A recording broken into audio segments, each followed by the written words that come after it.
घंटा रुकेंगे, इतने देर में ही आप एक दो ब्लैक नाग को देख सकते हैं, यानी काला नाग को दर्शन आप कर सकते हैं।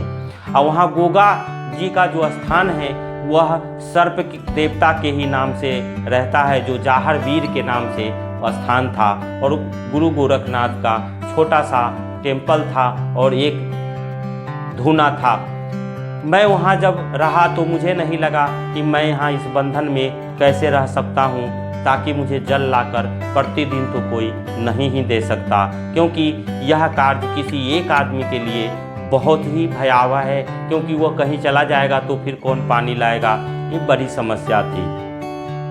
लेकिन जब मैं शाम को धूना पर गया तो मेरा धूना पर कतई मंत्रों में मन नहीं लगा और मैं बस जल की ही चिंता उस धूना पर बैठकर करता रहा। कुछ थोड़े बहुत आहुति देकर मैं फिर वहाँ से उठकर आकर यही सोचता रहा कि मैं जल पी कर के भी रह जाऊँगा, मुझे अगर रोटी ना मिली तो कोई परवाह नहीं, लेकिन यह जल भी तो नहीं उपलब्ध हो पा रहा है, फिर मैं यहाँ कैसे रहूँगा। यह दिन 2-3 दिन बाद जब मैं ये धूना पर बोला, उसके कल हो कर के सवेरे मैं 3:30 या 4 बजे तकरीबन अपने बिस्तर पर से जग जाया करता था। फिर मैं जो दिनचर्या का जो काम होता है मैं पहला वो काम करके फिर जो है सारे शरीर में पहले मैं नहा करके उस खोर में और सारे शरीर में धूने का जो भस्म होता है वो लगा करके, और तब मैं कुछ व्यायाम या सूर्य नमस्कार वगैरह जो भी मुझे मन करता वो मैं करता। ये प्रक्रिया चलता रहा। एक दिन तीसरे ही दिन जब मैं इससे चिंतित ही था तो 3:30 बजे ही सवेरे अंधेरा में ही एक पतला सा आदमी सफ़ेद धोती लपेट करके आता है और वह मटका उठा के लेके जाता है और वह मटका भर करके लाकर पुनः वहीं रख देता है। वह जिस दिन से वह व्यक्ति पानी उस मटका का लाने लगा, बड़ी विडंबना है कि भर दिन में वहाँ पर तकरीबन 20-30 से ऊपर मैं रहने लग गया, तो वहाँ 30, 40, 50 आदमी तक रात के 9, जिस जंगल में शाम के बाद यानी शाम के 4 बजे के बाद उसमें कोई घुसते नहीं थे, उस जंगल में रात के 9 बजे तक भी लोग आने जाना लगा रहता था। 9 बजे के बाद जब सब चले जाते थे तो मैं अकेला ही रात भर वहाँ रहता था। तो मुझे तो भय किसी बात का नहीं था, क्योंकि गुरु की दीक्षा बहुत ही प्रबल थी और मेरे साथ वो बहुत ही उनकी दुआएं और बहुत सारा विद्या जो उन्होंने मुझे बताया था वो सब विद्या था। लेकिन फिर भी मैं वहाँ लगा रहा। वो जिस दिन से वो व्यक्ति जल लाकर रहने लग गया, अब ये देखने वाली बात है कि वह जल कभी ख़त्म नहीं होता। वो फिर सुबह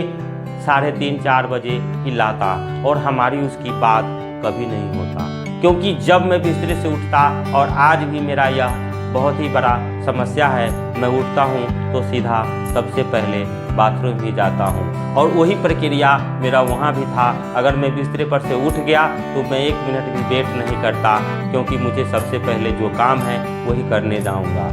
अब इस प्रक्रिया के चक्कर में वो महीनों बीत गए, उस व्यक्ति से मैंने कभी बात नहीं किया, क्योंकि वो टाइम ऐसा था न मैं उसे रोक सकता था, क्योंकि मैं जब सो करके उठता था तो वो मटका लेने आता था, और जब मैं देखता उसको प्रतिदिन था और वो भी मुझे देखता था, लेकिन बात नहीं हो पाती कभी भी, क्योंकि मैं अपने दिनचर्या में मस्त था और पता नहीं वो कौन था। फिर मैंने यह बात न कभी उसको टोका, और सबसे बड़ी बात ये हुई कि जब महीना दिन बीत गया तो मेरे मन में आया कि आखिर यह जल पहले 3 दिन जब हम लोग भरते थे तो भर दिन में 2 बार भरना पड़ता था, आज किस कारण से यह जल खत्म नहीं होता। रात के 12 बजे भी उठता तो उसमें आधा से थोड़ा कम मटकी जल जरूर रहता था, बड़े ही ठंडा और शीतल, और वह जरूर रहता था। दिन भर लोग उसमें से जल पीते थे, बाहर ही मटका रहता था। जब 1-1.5 महीने हुआ तो मुझे यह चिंता सताने लगा, और मैं अकेले ही धूना बैठकर सोचने लगा धूना के ऊपर कि आखिर ये क्या हुआ कि यह जल खत्म क्यों नहीं हो रहा है, इसमें जरूर कोई राज है। क्योंकि मैं पहले